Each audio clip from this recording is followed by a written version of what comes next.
歡迎收聽心靈文化之跨代心連線，我係Joanne，我係副主持人宇群，一個15歲嘅中學生。呢個係由我哋母女共同主持嘅 podcast， 我哋會傾一傾日常嘅生活、情緒管理，以及呢我哋每個人都會面對嘅人生課題。我哋今日嘅主題係青春期嘅情緒風暴，呢個話題呢，真係好貼近。其實咧，青春期咧嘅情緒波動咧，我相信對於每一個嘅家庭嚟講咧，其實都應該咧會係一個風暴嚟。係啊，即係有時候咧，我都會覺得自己好似一個小型嘅火山咧，即係隨時都會爆嘅。其實咧，應該或者咁樣去講啦。咁其實好多青春期咧嘅小朋友咧，佢哋個心聲嚟嘅呢一個。咁樣我哋咧今日咧就會一齊咧嚟傾下呢一場嘅情緒風暴嘅背後到底發生咗啲咩事咧，以及我哋可以咧點樣去應對佢。咁我哋今日就用呢一個話題開始啦。咁係青春期嘅小朋友咧個情緒個起伏會好大啦。咁呢家咧。其實咧有多時咧呢一種咧情緒大咧，以前咧我哋咧會覺得咧，哇去到咧10零歲咧先至會係青春期啊。其實呢家咧會不斷咧，我相信做家長嘅亦都會睇到咧，不斷早熟啊，往前移啊，去到咧小學嘅時候咧，就已經咧開始會有啲變化咯。咁其實咧咁樣係因為咧佢身體咧同埋心理上咧。佢哋都係一個咧快速嗰個變化當中啊，咁咧我哋嘅荷爾蒙嘅水平改變咗，而對外界嗰個感知咧，亦都會更加敏感噶。係啊，即係有時候我就會覺得自己就會即係突然間就會好燥啦，即係可能係好小事啊，即係你係問你今日喺學校點啊，做咗功課未啊，咁樣就會開始燥底。係啦。有時候可能咧，淨係一個好少少嘅一個問題㗎咋，又或者啊，你今日學點啊？咦，你翻嚟啦，但係都會嘈㗎喎。係啊，係啊。咁其實咧，我相信啦，呢啲啦都係好正常㗎。咁係因為咧，青春期咧嘅大腦個發育啊，並唔完全咯。咁尤其咧係負責咧控制情緒嗰個前額葉皮層，仲喺度發展當中。咁所以咧，情緒有時候咧就好似咧雲霄飛車咁樣啊，哇，上下起伏啊！但係咁樣咧，人哋就會覺得我哋係無理取鬧，應該點算好啊？係啊，有時候咧，如果又或者小朋友，多時佢都唔知道，即係唔一定係小朋友啦，或者去到青少年啦。咁咧，有多時咧，佢都未必會知道咧，自己嗰個情緒起伏係因為青春期嘅關係，或者就算知，佢哋亦都唔會好知道做，即係唔知道應該點樣去做咯。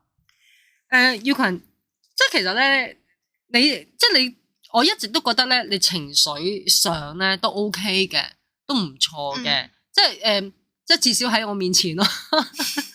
至少咧，我同你嘅相處裏面咧，你話你好有情緒嗰個嘅次數機率咧唔大嘅 ，OK。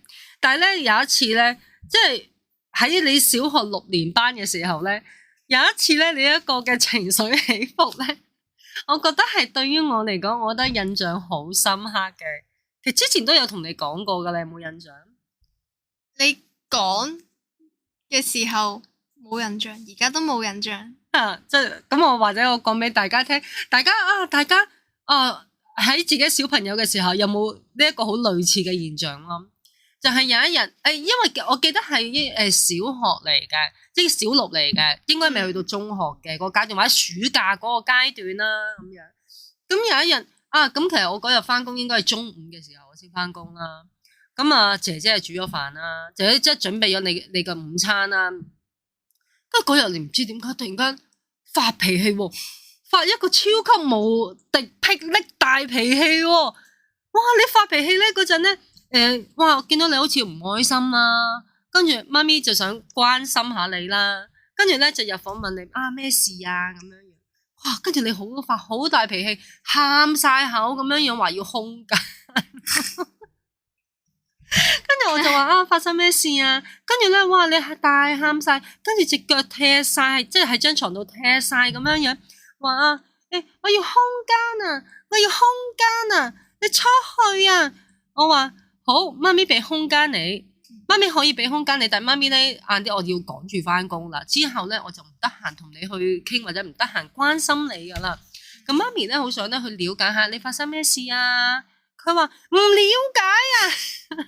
你就一直喺個大喊我話我唔了解啊，我要空間啊咁樣。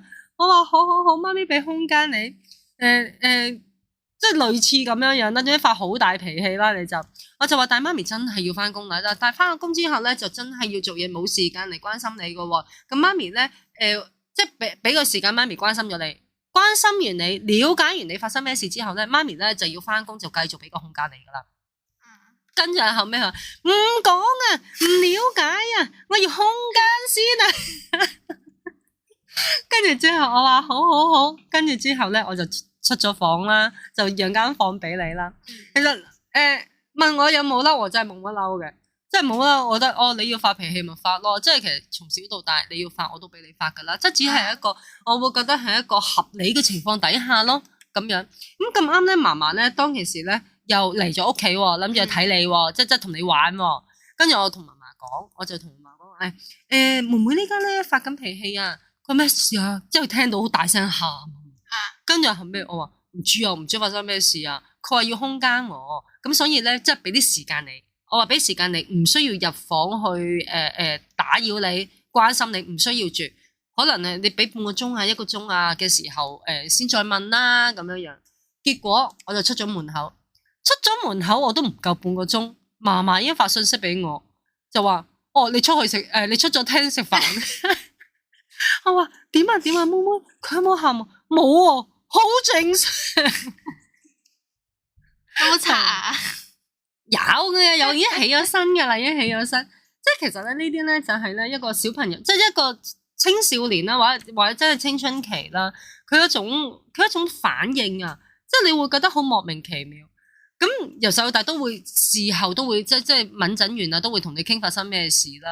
咁我記得咧嗰次咧，我同完全冇印象，雨嘢冇印象係嘛？即係我好記得嗰陣咧，我問啦，哇妹妹，其實嗰次發生咩事啊？即係我應該係隔1-2日再同你傾嘅。跟住後尾你話翻俾我聽，其實咧我真係唔知發生咩事啊，我淨係知道我嗰一刻我好想發脾氣咯。咁你又俾我發喎，咁你走咗之後，發完啦。咁咪出去食飯。咁發生嗰單嘢之後，嗰晚你翻嚟之後我點啊？瞓咗覺咯，教豬咗咯。其實我記得下晝我已經發信息俾你噶啦，已經當冇嘢，唔會再問你有冇事啊。因為嫲嫲已經嗰個洩漏風聲已經話咗俾我知啦嘛。咁我點啊？嗰陣時冇，你咪扮冇嘢咯。咁又唔係扮嘅，可能你嗰個 moment 你真係冇嘢，我唔會刻意再要去信息去鬧翻呢件事出嚟咯。咁樣，即係我覺得呢一種嘅關心，更何況你即係小學6年班啦，未係好成熟嘅時候，呢啲關心即係更加需要係面對面咯，並唔係話就咁發個信息，跟住之後你冇事啊，冇事，就算，即係我覺得可能咁樣個溫度會爭啲咯。的確係啦，咁所以咧有好多時候咧。青少年呢一個行為咧，就好似頭先宇雲你所講啦，就係會俾人覺得好似無理取鬧啊咁樣樣。咁頭先你問到咁如果覺得無理取鬧點算啊？咁其實咧喺呢個時候咧，我會覺得理解好重要咯。呢一種理解咧係包括你哋要理解你哋自己，咁而家長或者身邊嘅人啦，亦都好需要去理解咯。其實我哋要知道，其實咧呢一種咧情緒嘅波動咧，唔係因為你哋怪，亦都唔係因為咧你脾氣特別唔好啊，脾氣特別差，而係咧係你嘅身體同埋你嘅大腦咧喺度成長緊。即係其實都啱嘅，即係咁樣會好受啲咯。但係好彩有一個身心靈嘅媽，因為如果俾着咧其他阿媽嘅話，應該一早嘅話咧就鬧交噶啦，或者直接鬧你啦，或者鬧交啊咁樣，或者可能唔理你啊，你得你啦咁樣，跟住之後咧就可能十世都唔理個女咁樣噶啦。可能因為其實如果聽到呢啲說話咧，會唔會 hurt 噶？會唔會覺得受傷？會更加敏感，就會遠離父母咯。吓，即係就可能就會例如你媽咪同你講咁樣，即係講嘅說話，咁就可能就因為青春期，所以就唔會同媽咪講，但係就會自己喺個心裏面嗰度咧，就會自己就會覺得係，但係就唔會講出嚟，跟住就會記住喺個心裏面啦。跟住之後咧就會個距離就會即係就會想遠離佢咯，就想保持距離。係啦，就會抗拒媽咪咁樣，就可能關係就唔會咁好，或者會變差咁樣咯。即係有時候你都會聽啲同學仔即係會咁講嘅。係啊，係啦，即係其實咧，當情緒咧風暴即係嚟到嘅時候咧，我哋究竟可以點樣樣做咧？其實唔單止講小朋友，因為頭先我覺得宇群咧講得好好啦，佢頭先有講到就係話，哇！如果當佢情緒咁樣樣嘅時候，如果我身為父母，我就同佢講一啲說話，我唔理你啦，即係跟住仲有咩啊？我唔理你啦，我唔由得你啦咁樣樣，即係可能即係青春期發生喺小朋友身上，咁小朋友代表住啲乜嘢啊？咁可能有啲位係會比較感性一啲咯，佢未可以好理性去聽出媽咪呢句說話，可能佢講翻工啊，可能佢冇講忙完煮嘢食啊，跟住之後仲要有佢嘅工作，未必會理解到呢一部分咯。佢淨係會理解到頭先阿宇群都有提及到，就係佢淨係會諗我同媽咪之間嘅關係，我想保持距離。係啊，同埋就會即係可能青春期或者情緒到嘅時候咧，就會只係會即係就會聽到自己會聽到嗰啲即係比較敏感嘅字眼，即係嗰啲即係你會話我要翻工啊咁樣嗰啲咧，跟住佢就會忽略咗嘢，跟住之後咧就即係就淨係會着重啲我唔理你啦，人你中意點就點啦，或者直接鬧你嗰啲語氣啊語調啊嗰啲就會即係更加放大咯，可能放大100倍咁樣，跟住之後就話可能你話我要翻工啦咁樣嘢，跟住就會唔記得，或者可能放細100倍咁樣，跟住就會放大自己嘅情緒咯。係啊，其實咁樣咧唔會產生，跟住咧呢啲咧覺得咧傷害咧就會覺得更加傷害，放大100倍，佢受傷程度話成大1000倍咁樣。係啦，係嘛？係啦，所以咧家長或者照顧者啦，其實個情緒都穩定都非常非常重要，同埋佢有冇了解到，即係唔好話，即係當你要了解小朋友嘅情緒，並唔係忍佢咯，我會覺得，因為有時候咧，我都會咧聽到咧，有啲學生會話我忍佢先，我忍你咁樣樣，但係其實唔係忍咯，因為忍始終咧係屬於一個壓抑嘅啫嘛，你要明白，你要了解咯，咁其實都理解嘅，話有好多時咧，究竟當我哋咧面對呢啲情緒風暴嘅時候，我哋可以有咩方法？咁咧，其實我會覺得咧，有幾個咧小方法咧，可以咧幫助到大家嘅。咁啊，首先啦，第一個啦，我哋要允許呢個情緒存在先。咁首先，我哋要允許自己有情緒啦，係咪先？有好多時候，我哋咧會諗住壓抑我哋嘅情緒，但係咧，其實咁樣樣咧，只係咧會變得咧越嚟越差㗎咋。係啊，同埋即係你忍嘅話，咁即係你可能你一開頭忍到，然後跟住之後，但係即係你唔可以忍一世，即係你都唔會忍到一世啦。即係可能你忍到一個位咧，你就會爆咧，跟住再爆翻之前嗰啲嘢咧，可能你哋嘅關係會唔單止係冇好到啦，跟住唔會恢復正常，係會越嚟越差咯。跟住就會拜拜嘅你哋嗰啲有啲關係，同埋即係咧。我發現如果咧，即係自己扮冇事嘅話咧，嗰陣咧就會更加爆炸咯，會情緒會再更加大咯。係，因為我覺得其實咧喺你兩兄妹嘅成長裏面咧，我自己覺得啦，可能自我感覺良好啦，我自己覺得其實我幾容許咧，你兩個係有情緒。即係即係情緒，我會覺得，當你小朋友嘅時候，即係當佢哋小朋友嘅時候，佢有情緒，你讓佢釋放出嚟先，讓佢發出嚟先。咁其實咧，慢慢久而久之咧，佢哋嘅內在裏面咧，佢哋覺得咧唔會覺得話情緒咧，我需要收收埋埋嘅，我需要壓抑，唔喺媽咪面前講得嘅，就冇咗呢一樣嘢咯。情緒相對地都會穩定好多咯。所以呢一部分其實我覺得其實喺我眼中啫。OK， 你兩個咧，即係你兩兄妹咧嘅情緒咧，其實我覺得幾穩定嘅，幾好嘅。咁當然啦，一定會有敏感嘅時候，始終係人嚟噶嘛。咁所以咧，我哋咧當有情緒，我哋要接受、承認自己有情緒咯。咁當然啦，我哋好多時話可能就係嗰日敏敏地喎。我話于群你今日係咪敏敏地啊？或者你今日心情唔好啊？你可能會話唔係啊，我冇啊咁樣。咁其實咧，我哋做父母咧就唔使追問落去嘅。有時咧可能係要答你冇啊咩啫咁樣。但係其實都唔需要好在，即係我覺得喺呢個 moment 裏面，亦都唔需要好太在意個反應或者個語氣咯。因為可能佢真係敏感，但係佢覺得自己想嘗試處理，亦都知道唔關你事，即係唔關媽咪事。佢唔係想發你脾氣，可能佢自己心裏面有啲唔開心㗎咋。你有冇覺得？即係你會唔會不時都係咁樣？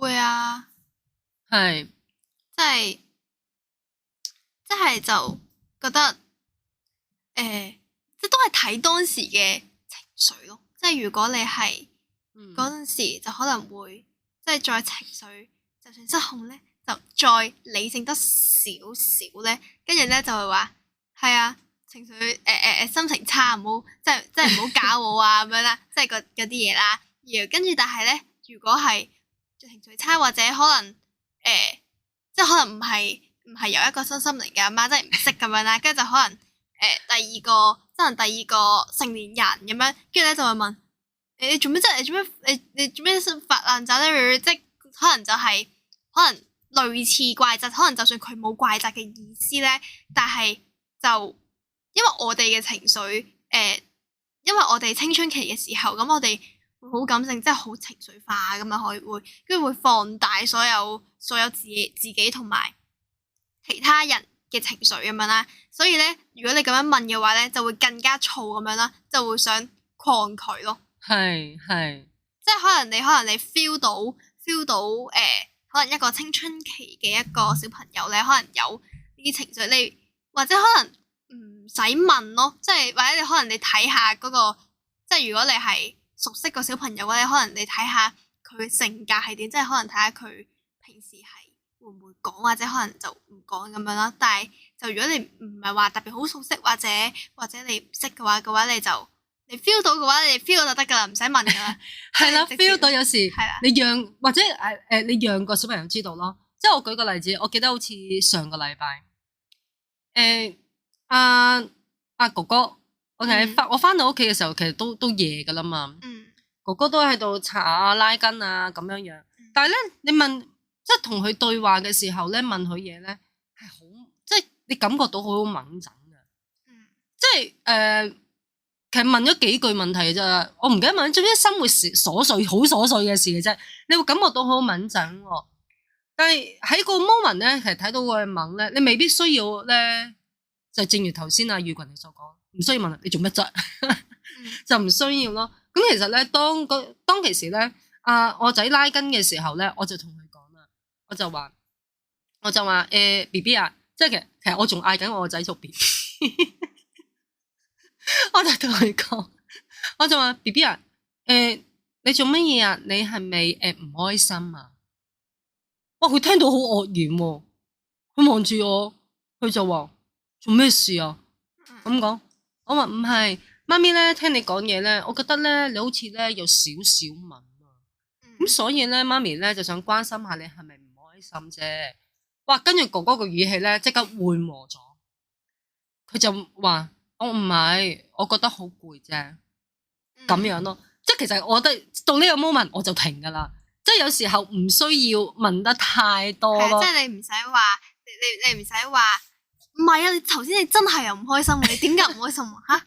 你真係有喎，你做咩呃住你做咩呃住媽咪啊？嚇！即係你跌得唔好有啲家長就追問，係啦，唔好追問咯。OK，咁啊係啦，咁首先啦，我哋講到啦，就係話啦，我哋要允許我哋情緒嘅存在啦。咁第二啦，我哋就要學會點樣咧去冷靜落嚟。其實咧，當你咧感覺到咧情緒咧，哇就嚟失控，你會知噶嘛，唔會真係咧即係0.0001秒爆發噶嘛。當你知道嘅時候，你有覺察到嘅時候，你可以咧，當你快好就嚟要爆嘅時候，你嘗試深呼吸，又或者咧你可以咧慢慢數幾下，或者數10下啦，或者數20下啦，之後你先再回應對方。咁樣咧，亦都咧可以咧，讓個情緒咧比較 calm down 一啲嘅。的確，其實深呼吸係真係有用咯，因為之前試過幾次，即係都可以讓自己嘅即係會激動啊，嗰啲心跳加快咁，都會變翻慢咯，即係變翻正常。係 OK，咁其實咧仲可以咧試下咧，俾自己一個咧冷靜嗰個冷卻期啊。例如話，哇，嗰下你真係好嬲喎，或者情緒要爆發嘅時候，你可以咧，其實你可以例如話離開嗰個環境啦，又或者咧你即係中意聽歌嘅就聽歌咯，或者聽音樂，或者即係離開個環境啦，或者出去散下步咯。如果有即係如果可以嘅話，當然啦，我成日都好建議大家嘅就係，將你嘅感受寫落嚟，寫落嚟其實係一個釋放、抒發、釐清。亦都讓你咧可以咧冷靜落嚟嘅一個方法咯。咁而第三啦，我哋就係啦，頭先我哋講第一，我哋允許我哋自己情緒嘅存在啦。第二就係我哋要學識點樣冷靜。第三，我哋即係呢個可能會進階少少嘅，就係我哋要揾到咧呢個情緒嘅來源。因為咧呢一點咧係非常非常重要嘅。我哋需要問翻自己，咦？如果我頭先個情緒我係好激氣嘅，我係好嬲，咁問翻你自己點解我會咁嬲嘅？有時候我哋情緒嘅背後可能咧會即係隱藏住一個收埋住一個咧，你未被看見你個需求啊！我嬲嘅原因，可能我想你關心下我嬲嘅原因，可能我覺得被忽略、被忽視、不被重視等等，要問自己去了解自己究竟點解會咁，即係點解會激氣啊？點解會咁嬲咯？係啊，即係咧。好似之前咁樣咧，就一直咧就會好燥咁樣咧，即係例如媽咪一直提我你要做功課啊，你可能你返學你要記得帶餐具啊，帶水樽啊咁樣咧，但係之後咧就會發現其實係即係自己咧就好努力咧，但係不過就唔係好被理解咯。係，即係覺得自己努力咗啦，但係咧就覺得。你一直咁樣講，一直咁樣講，係咪真係唔明我啊？即係睇唔到啊？係咪咁嘅意思啊？係啊，跟住咧，即係例如我上個星期我學校咧就之前都有同你講過嘅，即係咧就無啦啦咧就係我哋就學校一個叫深度學習週啦，即係就返半日啦，係啊，就唔係正式上堂嘅，係。即係可能會，即係級都唔同，有啲可能會外出啊，有啲咧就可能會係留喺學校度做啲唔知啲乜嘢活動啊，咁樣就等通知。咁樣我哋咧就上個禮拜咧就做一個數學解密嘅一個，即係都唔係一個禮拜，即係星期一至星期四嘅一個活動咁樣啦。然後跟住之後咧，就其中一個解密咧完全唔明喎，我個同學都跟住我哋就走咗出去，即係。搵我班主任即係 Miss 啦，咁樣就而 Miss 咧佢咧就唔係數學老師，而本身就係另外一個班主任，佢係我哋嘅個阿 Sir 咧係數學老師嚟嘅，但係佢就咁啱佢就另外有工作啦，就 Miss 就接更啦，跟住所以佢就落咗去工作咁樣嘅，跟住之後咧 Miss 咧就都唔識嘅，跟住咧我啦 Miss 同埋另外一個同學咧，我哋三個就喺度研究緊啦，咁我哋就喺一個老師台度研究嘅，然後突然間咧。因為其實我個班嘅男女同學都係，雖然但係男同學誇張啲嘅，佢哋咧就比較失控咁樣嘅，同埋因為咧班主任咧都比較臨線，跟住所以咧就都會行嚟行去喐身喐勢咁樣啦，跟住就好似個個都有過度活躍症咁樣嘅，跟住之後咧，而我都以為佢哋係玩玩下咁樣嘅啫，跟住之後就冇得有兩位男同學就無啦啦咧由右邊行咗去左邊，跟住之後咧呢啲學生凳愛嚟兩個揸住喺度毆對方喎，係真係唔係即係打交啦，係啊打交，即係唔係凳打凳係凳打人嗰啲咧，而佢哋小息嘅時候咧已經因為即係咁樣打人咧係打爛咗張凳噶啦，係跟住之後咧而班主任見到。當然係好驚啦，跟住即刻咧就即刻衝咗過去阻住佢兩個，即係隔開佢兩個啦。係啦，個事件就係跟住咧，其中一個同學咧係即係佢哋兩個係朋友嚟嘅，跟住其中一個男同學咧就無啦啦咧就捉住咗 Miss 件衫咁樣啦，跟住 Miss 咧就叫我哋去隔離班度揾老師幫手，咁就揾咗個男嘅老師幫手啦，即係就入嚟啦，跟住咧就即刻喝住咗一個男同學啦，就係即係打交其中一個，而嗰個男老師咧係之前有教過我嘅，亦都有教過嗰位男同學，而另外一位男同學就未教過嘅，而另外一位男同學咧就稱佢為 B 同學啦，咁樣因為就 A 同學啦，咁 B 同學咧就應該係純粹係想玩咧，即係純粹係覺得好玩而想玩嘅咩，咁佢打完交之後咧，其實佢都係。即係佢唔係堅係嬲嘅，我覺得佢因為佢打完交之後咧，即係成功擊到 A 同學之後，佢都係笑咁樣咧，好恐怖啊！當時覺得，但係佢喺度笑啦，而跟住之後即係專門係擊 A 同學咁樣嘅，而因為 A 同學咧，佢本身係自己情緒有啲問題，即係佢有嗰啲躁狂症咁樣啦，咁樣就佢咧就好想繼續打嗰個B 同學啦，然後 A 同學咧就係咁衝住佢，跟住男老師咧就即刻撳住佢，我喺度係用好大力嘅，因為咧個男老師我見到佢嗰啲咧青筋咧出晒嚟，跟住之後咧 Miss 咧就 call 主任啦 call， 跟住咧就咁事件最後一大堆主任上到嚟，跟住之後就全部攔住晒個男同學，而個男同學咧長期咧都 keep 住一直係想衝著去打嗰個 A 同學。咁你最後你會發現呢個情緒背後嘅來源係啲乜嘢？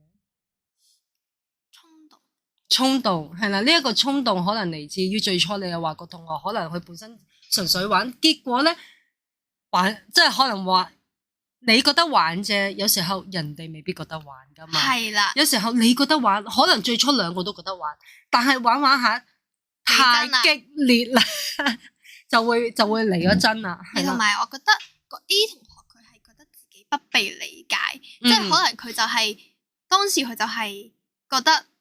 咁明明係即係我唔知道係邊個出手先噶啦，然後就可能或者例如係當係 B 同學出手先咁樣就係，喂咁係 A 同學佢打我先喎，點解我唔可以喐翻佢呀？咁點解你哋個個攔住我啊？個個老師個同學都攔住我，又唔俾我打佢呀？跟住同埋咧，因為我頭先都有講到有個我哋去咗隔離班嗰度揾咗一個男老師幫手啦，而個男老師一入到嚟咧就唔係安慰佢嘅，係即刻喝住個 A 同學就話。喂，好提手啦吓，咁樣係惡嘅。唔係，咁呢個又或者咁講，呢個咧就會牽涉到另外一個話題啦。因為第一喺學校，第二咧就係打緊啊嘛，打緊梗係停止咗先啦。但係咧，我哋咧翻嚟一個主軸咧就係，咁其實咧有多時咧就係青少年嗰個情緒會更加容易起伏啊。咁當你更加容易起伏嘅時候，我哋咧點樣咧就要用一啲。特別需要一啲另外一啲嘅技巧啦，技巧要去處理呢啲問題，尤其是一啲突發有啲激烈，最重要嘅係要安全先咯。咁當然我相信咧，如果咧大家家長咧係個小朋友係男仔嘅，咁咧你就要咧亦都係可能咧有時候咧男仔嗰個個性咧就會更加會暴躁一啲啦，有機會暴躁一啲啦，或者有機會有時候玩喐手咧大力咗。哇！年少力壯啊嘛，佢啲力咧有時候咧真係無情力嚟嘅，咁咧可能咧就係咧玩下就變咗好認真咯。咁所以啦，呢個咧我耀群啱啱講呢一個咧係一個好好嘅例子啦。當我哋咧揾到咧情緒嘅來源嘅時候咧，我哋咧就要咧好好咁樣面對佢啦。係啦，咁咧情緒風暴咧，咁咁情緒風暴唔單單咧係喺青春期啊或者青少年嘅時候咧先受到挑戰。咁其實咧呢一個咧對家長嚟講咧，亦都係一個考驗嚟㗎喎。咁所以咧親子之間咧嗰個溝通咧，其實咧非常重要㗎。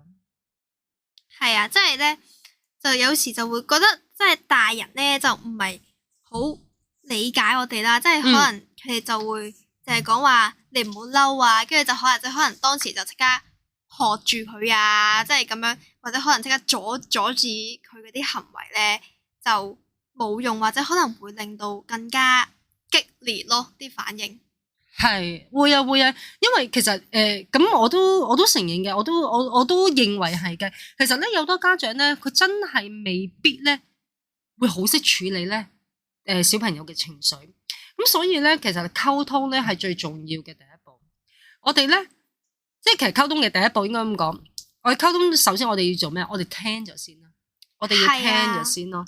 因為即係好似我啱啱嗰件事咁樣啦，即係可能就係嗰個男同學就覺得，點解你哋個個都阻住我，唔俾我搞翻佢，或者一嚟就學我，但係就覺得即係自己個情緒咧唔被理解咁樣咯。佢就係可能就係有嘢想講，但係都即刻俾人喝住咗佢。即係可能咧就係可能就係啲老師就係讓佢哋可能或者叫佢深呼吸啊，即係嗰啲練習，或者可能叫佢哋冷靜下，或者問發生咩事啊？點解你會想打佢啊？係咪佢做咗啲乜嘢行為啊？咁樣，咁樣即係可以聽佢講，或者唔好，即係同埋唔好太扯佢咯。哦，係嘅，即係呢啲亦都係一啲處理嘅一啲技巧啦。咁其實呢度咧，我都想同咧一啲嘅家長講啦。咁其實咧，當小朋友咧，佢哋有情緒風暴嘅時候咧，我哋咧唔好急住評論，或者咧我哋唔好急住說教，唔好急住講道理。咁而係咧嘗試咧去同理翻個小朋友。咁其實咧，譬如話啊，其實我知道你而家好激氣啊，我知道你而家好嬲啊，等等呢啲嘅說話咯。係啊，即係我哋覺得，即係我覺得我哋青春期嘅小朋友咧都可以，即係可能試下，即係可以試下講出嚟咯。即係可能話俾父母聽咧，即係我哋而家咧就好煩啊！我哋而家好敏感啊，好燥啊，咁樣即係我哋想靜，即係可能想靜一陣咁樣，就唔係直接發脾氣，或者話好似我小六嘅時候咧，我一發脾氣咁樣就同你講話我要空間啊咁樣咯。呢個我真係覺得好經典，完全冇印象噶我。係咁，所以咧，其實確實嘅雙方咧都需要咧學習。咁先至能夠咧，讓咧我哋嘅溝通咧更加順利喎。有時候咧，可能咧，當有情緒嘅時候，當真正嘅傾咧，你要睇翻你哋嘅關係裏面，或者係嗰件事件裏面，你哋傾嘅時間，邊個時間會比較適合咯？咁相信咧，並非咧每一次咧，當係情緒中嘅時候咧，嗰陣叫溝通咯，嗰陣可能叫嗌交咯，咁樣。咁係需要喺每一段嘅關係同埋每一個場景底下咧，我哋要去配合翻揾翻適合溝通嘅時間咯。咁所以咧今日咧我哋咧討論咗嘅核心啦，就係青春期咧嘅情緒風暴啦。咁咧我希望咧大家咧亦都會可以從中得到一啲啟發嘅。我哋有講到就係青春期佢嘅情緒佢嘅特質啊，佢嘅特徵啊，同埋一啲挑戰啦，點樣咧去應對咧青春期嘅情緒波動，同埋咧溝通嗰個重要性。咁咧其實咧我哋睇嚟咧，我哋曾經咧，亦應該咁講啦。曾經咧，亦都咧有人會問過啦。我嘅小朋友咧個情緒咧好容易爆發噶，動不動咧就會掟嘢噶咯。咁點算啊？其實聽起嚟咧就好似我，但係不過咧我冇掉過嘢噶。係咯，你冇掟嘢噶。但係我覺得咧，即係可能家長咧就可以俾小朋友咧，即係冷靜啲啊，即係可能。先再傾咯，即係或者可能你要建立一個安全嘅環境，即係令到小朋友有一個安全感嘅環境啊，或者可能唔好話太嘈啊，即係俾佢自己一個人可以靜到嘅嘢，或者可能即係可能頭先所講俾佢即即係可能就即時或者可能隔一排咁樣就同佢有一個深呼吸嘅練習，令佢可以冷靜。同埋俾個空間佢。係啊，最需要係空間，俾個空間啊。係啦，俾個空間。咁其實咧，其實確切嘅，雖然我哋用講笑嘅方式嚟講啫，但係其實呢一點真係非常非常重要嘅。咁就係咧，唔好讓咧小朋友咧，佢覺得咧佢自己被否定啊，被批判啊。例如話啊，你即係其實尤其是喺情緒中嘅時候，你更加唔可以講嘅係，哇，不你咁噶，你都唔識嘢嘅你，你成日都你成日情緒咁唔好咁樣樣，即係其實就要避免呢啲咯。其實咧呢啲說話咧，絕對幫唔到件事嘅，只係咧會讓嗰個事件咧就變得更加差嘅啫，咁樣。咁所以情緒嘅風暴咧，並唔可怕噶喎，重點嘅係咧。我哋咧點樣樣去一齊去面對佢啊？咁所以咧今日咧我哋就傾咗啦，青春期咧嗰個情緒風暴。咁我希望咧大家咧可以咧從中咧可以獲得一啲嘅啟發啦。係啊，即係情緒咧就唔係敵人啦，同埋我哋內心嘅一部分咧，我哋就要學會點樣去接納佢啦，跟住之後就先可以好好咁成長。係啊，宇群，我突然間諗到一個問題想問你，如果10分滿分，我哋量化佢嘅話，10分係滿分啊？你覺得你接受自己情緒嘅程度有幾分？700咯，700分啦。OK， 好。咁其實咧，如果咧你喜歡咧呢個節目嘅話咧，記得咧去訂閱咧跨代心連線。咁咧亦都歡迎咧留言俾我哋啦，去分享你嘅青春期故事。OK， 咁咧我哋咧今日咧時間咧就去到呢度啦。咁我哋下次再見啦。好啦，拜拜。